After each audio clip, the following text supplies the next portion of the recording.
जय हिंद साथियों, आप सभी का स्वागत है आपके अपने यूट्यूब चैनल पे। और आज हम लोग पढ़ेंगे रेलवे के लिए किसी भी एग्ज़ाम के लिए एनटीपीसी ग्रुप डी का स्पेशली है, तो उसी के विषय में हम लोग आज पढ़ेंगे। और यह इसका पीडीएफ जो है आपको इसी वीडियो के लिंक में इसका पीडीएफ मिल जाएगा। टेलीग्राम का लिंक है, उसी में आप जाएँगे तो वहाँ मिल जाएगा, हम वहाँ पे अपलोड कर देंगे। तो आप लोग को वीडियो अच्छा लगे तो लाइक से सब्सक्राइब करिएगा। और चलते हैं क्वेश्चन पे। क्वेश्चन है कि प्रोटीन का संश्लेषण होता है गाल्जिकाय में, राइबोसोम पर, माइटोकॉन्ड्रिया में और सेंट्रोसोम में। तो इसका संश्लेषण होता है राइबोसोम में।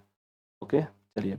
माइटोकॉन्ड्रिया का संबंध है उत्सर्जन से, परागण परासरण से या श्वसन से, पाचन रस से। तो इसका आंसर क्या हो जाएगा? सी हो जाएगा, श्वसन से। आगे, केंद्रिका के अंदर ऊर्जा का निर्माण किसके द्वारा होता है? केंद्रिका के अंदर, तो केंद्रिका द्वारा, हरित लौह द्वारा, माइटोकॉन्ड्रिया द्वारा। तो ऊर्जा का निर्माण जो होता है वह होता है माइटोकॉन्ड्रिया से। ठीक है। आगे, पादप कोशिका में डीएनए होता है हरित लौह से, माइटोकॉन्ड्रिया से, केंद्रक में और सभी में। तो डीएनए होता है कहाँ पे? तो 4 का आंसर डी हो जाएगा, सभी में। हरित लौह में भी, माइटोकॉन्ड्रिया में भी और केंद्रक में भी पादप कोशिका का डीएनए होता है। 5वां नंबर कि मानव शरीर में कौन से अंग में लसीला कोशिकाएं बनती हैं? यकृत, दीर्घास्थि, अग्न्याशय, तिली। तो लसिका कोशिकाएं जो पाई जाती है माने होती हैं, वो कहाँ पे बनती हैं? तो यह बनता है दीर्घास्थि में, अस्थि में। कोशिका सिद्धांत का प्रतिपादन किसने किया था? डार्विन, वेल्सन ने, बेंडल, मार्गन ने, स्लाइडन और स्वान ने, टेक्सले ने। तो 6 का आंसर हो जाएगा सी, स्लाइडन और स्वान ने प्रतिपादन किए थे। अर्धसूत्री विभाजन पाया जाता है पत्ती में, तने में, मूलाग्र में और तरुण पुष्प कलिकाओं में। तो इसका आंसर 7 का डी हो जाएगा। ठीक है, चलिए। एटीपी का निर्माण होता है राइबोसोम में, गाल्जिकाय में, माइटोकॉन्ड्रिया में, इनमें से कोई नहीं। तो 8 का आंसर हो जाएगा सी, माइटोकॉन्ड्रिया में। आगे, इस दूध में लैक्टोज शक्कर का प्रतिशत अधिक होता है? गाय का दूध में, बकरी के दूध में, स्त्री के दूध में, सभी में। तो इसका आंसर हो जाएगा डी, सभी में। लैक्टोज शक्कर का प्रतिशत अधिक होता है सभी में। हाइड्रोफोबिया रोग होता है जीवाणु द्वारा, कवक द्वारा, विषाणु द्वारा, प्रोटोजोआ द्वारा। तो हाइड्रोजोफोबिया होता है कुत्ता के काटने से होता है, कुत्ता के काटने से हाइड्रोफोबिया होता है। जीवाणु उसमें होता है कि कवक होता है, विषाणु होता है। तो हाइड्रोफोबिया होता है वह है डिफ्लेक्स सिग्नोटिक काली खांसी है, यह होता है विषाणु से। ठीक है ना, विषाणु से। आगे, सबसे ज़्यादा दिन तक जीवित रहने वाला पक्षी कौन है? बत्तख है, डोडो है, स्टिच है, मोर है। तो 11 का आंसर हो जाएगा सी, स्टिच जो होता है सबसे ज़्यादा दिन जीने वाला होता है। चमगादड़ किस वर्ग का प्राणी है? मेमेलिया का, यूथेरिया का, प्रोटेथेरिया का, कायराप्टेरा का। तो इसका आंसर हो जाएगा 12 का, ये होगा मेमेलिया का।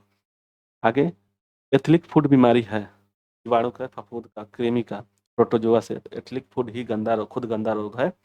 तो गंदा मतलब कि एथिलिक फूड खुद गंदा रोग है, माने खुदली, दाद और गंदा। गंदा मतलब गंजापन और दाद खाली खुजली। ठीक, तो ये याद रहे यहाँ पे। तो इसका आंसर क्या हो जाएगा? 13 का होगा, फफूंद से। आगे, एटीपी का निर्माण होता है कहाँ पे? गाल्जिकाय में, राइबोसोम में, माइटोकॉन्ड्रिया में और सेंट्रोसोम में। तो आंसर सी हो जाएगा, माइटोकॉन्ड्रिया में एटीपी का निर्माण होता है। कोशिका सिद्धांत दिया है, कोशिका सिद्धांत किसने दिया? रॉबर्ट हुक ने, रॉबर्ट ब्राउन ने, स्लाइडन और स्वान ने, मेल्विन केल्विन ने। तो आंसर सी हो जाएगा, स्लाइडन और स्वान ने कोशिका सिद्धांत का प्रतिपादन किए थे। रुधिर परिसंचरण तंत्र की खोज किस वैज्ञानिक ने की है? विलियम हार्वे ने।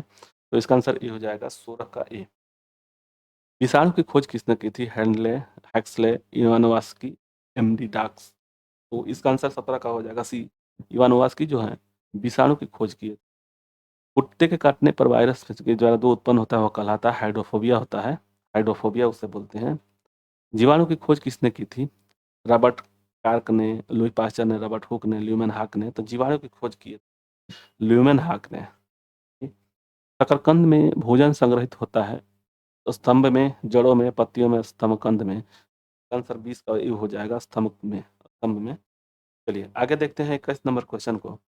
हल्दी के पौधे का खाने योग्य हिस्सा कौन सा है? जड़, प्रकंद, कंद, फल। तो हल्दी के जो प्रयोग किया जाता है, खाया जाता है, तो वह प्रकंद खाया जाता है। लिम्फोसाइट रक्षा करती है विष से, रोगाणुओं से, लिम्फ से, स्वतारुण से। लिम्फोसाइट जो होता है यह हम लोगों को सुरक्षा देता है, वह देता है रोगाणु से। आपातकालीन ग्रंथि है एड्रिनल, अग्न्याशय, थाइमस, थायराइड। तो एड्रिनल ग्रंथि जो है 23 का ये होगा। एड्रिनल ग्रंथि जो है आपात ग्रंथि के नाम से भी जाना जाता है। पेलाग्रा रोग किस पोषक पदार्थ की लगातार कमी से होता है? नियासिन, थायमिन, एस्कार्बिक, असाइनो कोलिलेमीन। तो पेलाग्रा जो होता है वह किसकी कमी से होता है? तो इसका आंसर हो जाएगा ए, नियासिन की कमी से होता है। दिया हुआ है 25 कि मानव शरीर में मास्टर ग्रंथि कहलाती है, पिट्यूटरी ग्रंथि को मास्टर ग्रंथि कहते हैं, जो मस्तिष्क में पाया जाता है। रक्त का कब्रा किसे कहता है? प्लीहा को, यकृत को, अस्थिमज्जा को, फेफड़ा को। तो प्लीहा को बोला जाता है रक्त का कब्रगाह, ये याद रहे। कौन सा खनिज लवण शरीर में बहुतायत मात्रा में पाया जाता है? लोहा में, कैल्शियम में, सोडियम में, फास्फोरस में। तो इसका आंसर हो जाएगा कैल्शियम में। बहुतायत मात्रा में लवण जो होता है बहुतायत मात्रा में पाया जाता है और कैल्शियम में। लड़का पैदा होता है यक्स यक्स गुणसूत्र से, वाई वाई गुणसूत्र से, यक्स वाई गुणसूत्र से और यक्स यक्स वाई वाई गुणसूत्र से। तो 28 का आंसर सी हो जाएगा, यक्स और वाई से। मतलब कि यक्स और यक्स से लड़की और यक्स और वाई से लड़का पैदा होता है। और महिला में आगे स्तनधारियों में मुख्य उत्सर्जी पदार्थ होता है, स्तनधारियों में मुख्य उत्सर्जी पदार्थ होता है यूरिक अम्ल होता है, यूरिया, अमोनिया, अमीनो अम्ल, अमोनिया। तो 29 का आंसर हो जाएगा ई, यूरिया। नेक्स्ट है श्वसन दर सबसे कम होता है भोजन करते समय, निद्रा में, खराटे करते समय, दौड़ते समय, टेनिस खेलते, यानी कि ये दोनों में तो सबसे अधिक होगा निद्रा और भोजन, यानी कि इसका आंसर बी हो जाएगा। बी, आराम से जब रहेंगे तो श्वसन क्रिया कम रहेगा। ठीक, आगे न्यूक्लियस की खोज की थी। न्यूक्लियस की खोज किसने की थी? तो रॉबर्ट ब्राउन ने न्यूक्लियस की खोज किए थे। आगे अंतर्राष्ट्रीय जैविक कृषि फर्मा संस्थान कहाँ स्थित है? पेरिस, लंदन, लागोस और इटली। तो 32 का आंसर हो जाएगा बी होगा, लंदन। आगे भारत का केंद्रीय औषधि अनुसंधान संस्था कहाँ है?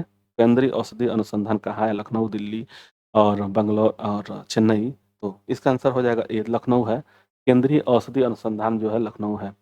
फेफड़े में रक्त पहुंचने वाला, मतलब कि रक्त पहुंचाने वाला अंग कहलाता है। तो देखिए जो होता है, जो दिल होता है ना, दिल, इसमें से जैसे दिल होता है ना, दिल, यह जो होता है यहाँ पे मान लीजिएगा बाहर जाता है, जैसे शरीर में जाता है तो धमनी से जाता है, धमनी से, शुद्ध धमनी से जाता है, और अशुद्ध जो वापस आता है वह आता है सीरा से। ठीक, इसको याद करने के लिए जो सीरा है ना, तो ये शुद्ध शुद्ध नहीं होगा, इसके साथ में धमनी के साथ शुद्ध होगा और सीरा के साथ अशुद्ध होगा। ठीक, अब पूछ रहा है कि किसके साथ पहुंचता है मतलब अंग में, तो इसका आंसर 34 का आंसर बी हो जाएगा, द अनिलन से, अलिन से। ठीक है, चलिए। रक्त का कौन सा कण जीवाणु की रक्षा करता है? श्वेत रक्त कण, लाल रक्त, श्वेत रक्त, रक्तावरी और बिंबाणु। तो 35 का आंसर हो जाएगा बी। श्वेत जो रक्त कण जो होता है ना, वह सुरक्षा के लिए होता है, जिसको WBC बोलते हैं। वायुमंडल में भारी गैस कौन सा है? जल वाष्प, नाइट्रोजन, ऑक्सीजन, कार्बन डाइऑक्साइड। 36 का आंसर डी होगा, कार्बन डाइऑक्साइड। नेक्स्ट है मनुष्य के शरीर में, मनुष्य के शरीर में सबसे छोटी अंतःस्रावी ग्रंथि कौन सी? डिंब, पीयूष। यह पीयूष ग्रंथि है, थायराइड और एड्रिनल है, तो सबसे छोटी ग्रंथि पीयूष है। 35 का बी हो जाएगा। आगे हम लोग देखेंगे 35 के बाद 38। 38 का क्या होगा? मनुष्य शरीर में ताप कितना होता है? तो फ़ारेनहाइट में 98.6 होता है फ़ारेनहाइट में, और सेंटीग्रेड में 37 डिग्री सेल्सियस होता है। याद रहिए, इसका आंसर हो जाएगा ए। नेक्स्ट है मानव शरीर, दिया हुआ है कि मानव शरीर तो कितने निकोटीन अम्ल की प्रतिशतता अधिक होती है? 14 ग्राम, 15 ग्राम, 18 ग्राम, 19 ग्राम। तो 39 का आंसर बी होगा, 15 ग्राम। नेक्स्ट है गाय के दूध में किसके कारण पीलापन? तो केराटिन के कारण, केसिन के कारण होता है। तो इसका आंसर केसिन है, केराटिन है, लेसिन है, इनमें से कोई नहीं है। तो 40 का आंसर क्या हो जाएगा? केराटिन के कारण से। इसका आंसर बी होगा। HIV की खोज किसने की थी? HIV की खोज किसने की थी? तो 41 का हो जाएगा बी, लुक मांटेनियर ने HIV की खोज की थी। पौधे में वाष्पोत्सर्जन दर के निर्धारण के किस यंत्र का उपयोग किया जाता है? पोटोमीटर, पोरोमीटर, बैरोमीटर, टेसियोमीटर। तो निर्धारण के लिए किस यंत्र का प्रयोग किया जाता है वाष्पोत्सर्जन दर के निर्धारण के लिए? तो इसका आंसर 42 का हो जाएगा ए, पोटोमीटर। आगे मनुष्य त्वचा में पाया जाने वाला वर्णक है मेलानिन, कैरोटीन, लाइकोपिन, साइटोक्रोम। तो इसका आंसर हो जाएगा मेलानिन होता है, त्वचा में मेलानिन पाया जाता है। तो 43 का आंसर हो जाएगा ए। नेक्स्ट है डायलिसिस मशीन का आविष्कार किसने किया था? डायलिसिस मशीन का आविष्कार किसने किया था? बोस ने, वोल्फ ने, ओपेरिन ने और फाइटोक्रोम ने। तो इसका आंसर हो जाएगा 44 का। 44 का क्या हो जाएगा? बी होगा, फोल्क ने। जो डायलिसिस मशीन का आविष्कार किया था, फोल्क ने किए थे। उसका विभाजन के समय स्पष्ट दिखाई देते हैं जीन, गुणसूत्र, DNA, और जीन एवं गुणसूत्र दोनों। तो इसका आंसर 45 का हो जाएगा बी, गुणसूत्र। आगे जराविक सेवन क्या है? हृदय, कृत्रिम पैर, पेसमेकर, हाइड्रोपोनिक्स। तो जराविक क्या होता है? तो इसका आंसर हो जाएगा कृत्रिम हृदय होता है। जैविक सेवन जो होता है जराविक जो सेवन होता है वो क्या होता है? तो कृत्रिम हृदय होता है। विश्व जन्य जीव कोष की स्थापना कब हुई थी? कब की गई थी? तो इसका आंसर 47 का ये हो जाएगा 1973 में विश्व वन्य जीव कोष की स्थापना 1973 में किया गया था। डबल रोटी के निर्माण में किस कवक का प्रयोग किया जाता है? प्रयोग होता है? तो इसका आंसर डी होगा, सैकरोमाइसिन माइसिज होता है। एचआईवी का सर्वाधिक नष्ट करता है, मैंने किसको नष्ट करता है? एचआईवी जो होता है किसको नष्ट करता है? लाल कोशिकाओं को, बी कोशिकाओं को, टी कोशिकाओं को, थ्रोम्बोसाइट को। तो 49 का आंसर हो जाएगा सी, टी।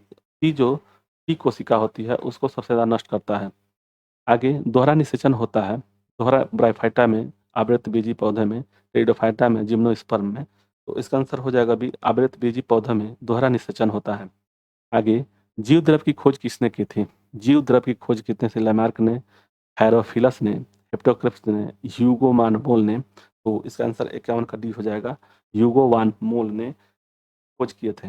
यह है कि मलेरिया दिवस कब मनाया जाता है? 20 अप्रैल को, 30 जनवरी को, 20 मार्च को, 20 अगस्त को। तो मलेरिया दिवस कब मनाया जाता है? मलेरिया दिवस मनाया जाता है 20 अगस्त को मनाया जाता है।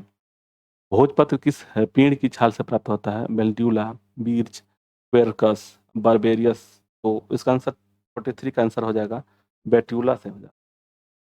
म्यूटेशनवाद के जनक है, म्यूटेशनवाद के जनक है Lamarck, Huxley, Linnaeus, Hugo de Vries. तो इसका आंसर हो जाएगा डी, ह्यूगो डे ब्रिज ने म्यूटेशनवाद का म्यूटेशनवाद का जनक थे। मनुष्य शरीर किस क्रिया का पिता कैसे कहते हैं? पादप शरीर क्रिया विज्ञान का पिता किसे कहते हैं? ग्रेगर मेंडल, स्टीफन हेल्स, वान वेयर और कापरनिकस। तो 55 का आंसर हो जाएगा बी, स्टीफन हेल्स के। अस्थि में कौन सा प्रोटीन पाया जाता है? Casein, albumin, ossein, chondrin. तो 56 का आंसर हो जाएगा सी, ओसिन। आगे कवक विज्ञान के जनक है, कवक विज्ञान के माइकेली है, केसी मेहता है, स्टीफन हेल्स है, ईजे बटलर है। तो 47 का हो जाएगा ई, माइकेली है।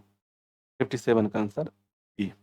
आगे 58 देखेंगे, चने द्वारा पानी में अवशोषित होने की प्रक्रिया को क्या बोलते हैं? तो इसका आंसर हो जाएगा अंतःपराशरण बोलते हैं। आगे शुगर बेबी किसकी प्रजाति है? शुगर बेबी किसकी प्रजाति? गाजर की, तरबूज की, चुकंदर की, खरबूज की। तो 59 का आंसर हो जाएगा बी, तरबूज की। आगे अम्ल वर्षा का मुख्य अवयव है, अम्ल वर्षा का। तो सल्फ्यूरिक अम्ल होता है। अभी हम लोग इससे पहले वाले में क्वेश्चन आया था। तो इसका आंसर 60 का हो जाएगा बी, सल्फ्यूरिक अम्ल होता है, नाइट्रस ऑक्साइड और सल्फ्यूरिक अम्ल है। अधिक विकिरण के संपर्क में आने वाला रोग, कैंसर, स्कर्वी, इरिक्टस और टीबी। तो अधिक विकिरण में आने वाले को कैंसर बोलते हैं। तो इसका आंसर हो जाएगा 61 का ई।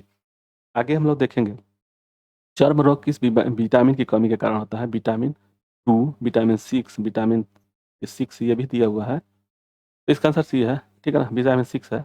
इसको मान लीजिए 8 है तो विटामिन 6 है, ठीक है। चलिए, कौन सी बीमारी प्रदूषण के कारण होती है या बढ़ती है? तो स्कर्वी, हीमोफिलोनिया, ब्रोंकाइटिस, र्यूमेंजिस। तो कौन प्रदूषण के कारण होती है? तो इसका आंसर 63 का हो जाएगा सी, ब्रोंकाइटिस होता है, वह प्रदूषण के कारण होता है, ठीक। कृत्रिम गर्भधारण के लिए साढ़ के बीज को किसमें सुरक्षित रखते हैं? द्रव ऑक्सीजन में, शीतल जल में, द्रव नाइट्रोजन में, द्रव अमोनिया में। तो इसका नाइट्रोजन में रखा जाता है। तो 64 का आंसर सी होगा। नेक्स्ट है, कौन सा रोग जीवाणु के कारण होता है? कौन सा रोग जीवाणु के कारण होता है? खसरा, मलेरिया, पोलियो और जीवाणु। देखिए डिप्लेसिगोनिटी को याद रखिएगा, डी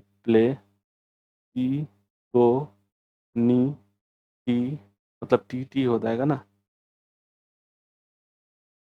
टी टी को काली खांसी है, ठीक है। ये इसको याद रखने के लिए डिप्थीरिया, ये जीवाणु से करना है ना, जीवाणु से। तो ये सब जो रोग है, तो खसरा भी दिया है, खांसी हो गया, खांसी, ठीक है ना। ये मलेरिया, कालाजार मलेरिया, ये भी नहीं होगा। पोलियो ये भी नहीं होगा। टीबी, टी टीबी ट्यूबरकुलोसिस होता है। तो इसका आंसर हो जाएगा 65 का टी, ठीक। तो याद रखिएगा डिप्लेसिगोनेटरी को काली खांसी है। यहाँ पे निमोनिया हो गया, गोनोरिया हो गया, सिफिलिस हो गया, प्लेग हो गया, डिप्थीरिया हो गया, ये हो गया टिटनेस और टाइफाइड, मतलब कि टाइफाइड भी हो गया, टीबी भी हो गया। वो काली खांसी है, कोढ़ हो गया, काली खांसी, और है का मतलब हैजा। तो इसको याद रखेंगे तो ये आ जाएगा, ठीक। चलिए, समसूत्री विभाजन होता है, समसूत्री विभाजन होता है जड़ के शीर्ष कोशिकाओं से। सरीसृप वर्ग अध्ययन कहलाता है, सरीसृप का वर्ग का जो अध्ययन कहलाता है किसे? तो हिस्टोलॉजी, हेर्पेटोलॉजी, ऑर्निथोलॉजी, इकोलॉजी। तो 67 का आंसर हो जाएगा बी, हेर्पेटोलॉजी। आगे लीवर के भविष्य के लिए कौन सा विटामिन भंडारित होता है? तो लीवर में जो होता है विटामिन ए भंडारित होता है, तो 68 का सी हो जाएगा। सबसे कम जल की आवश्यकता होती है सेब को, केला को, खजूर को, आम को, तो सबसे कम पानी किसको ज़रूरत होता है? तो इसका हो जाएगा खजूर को। आगे कौन सा प्रोटीन जल में घुलनशील है? कौन सा प्रोटीन जल में घुलनशील है? तो 70 का आंसर हो जाएगा ए, एल्यूमिन होता है। नेत्रदान में नेत्र के किस भाग को दान किया जाता है? कार्निया को। तो ये इसको याद करने के लिए देखिए नेत्र में का दान दिया जाता है, का मतलब कार्निया, ठीक है? तो इसका आंसर ए होगा। आगे किस विटामिन में कोबाल्ट? तो बी12 में पाया जाता है, तो इसका आंसर डी होगा। कोबाल्ट बी12 में पाया जाता है, तो 72 का आंसर हो जाएगा डी। आगे हृदय की गति के जांच किस यंत्र द्वारा किए जाते हैं? कार्डियोग्राम, इक्रोग्राम, तो कार्डियो होता है, हृदय के लिए कार्डियो होगा, तो 73 का आंसर हो जाएगा ए। आगे कपास प्राप्त होती है फल से, बीज से, कलिका से, जड़ से। तो जो कपास पाया जाता है कहाँ से? तो वह पाया जाता है फल से, बीज से, कलिका से या जड़ से। तो इसका आंसर हो जाएगा बी, बीज से। नेक्स्ट है शुक्राणु का निर्माण कहाँ होता है? तो वृषण में होता है, तो इसका आंसर ए हो जाएगा। ठीक, तो 75 का आंसर ए। 73 देखते हैं शरीर की सूक्ष्मतम इकाई क्या है? केंद्रक है, कोशिका है, जीवद्रव्य कला है, माइटोकॉन्ड्रिया है। तो सबसे छोटा होता है सूक्ष्मतम, तो कोशिका होता है। आगे अंडे किस भाग में प्रोटीन अधिक होता है? योक में, सेल में, एल्यूमिन में, कोई में नहीं, तो इसका आंसर 77 का आंसर हो जाएगा ई, योक में। आगे मनुष्य में सर्वाधिक ऊर्जा प्राप्त होता है कार्बोहाइड्रेट से। ठीक, तो इतना ही क्वेश्चन था। आप लोगों को वीडियो अच्छा लगे तो लाइक से सब्सक्राइब करिएगा। धन्यवाद। जय हिंद, जय भारत।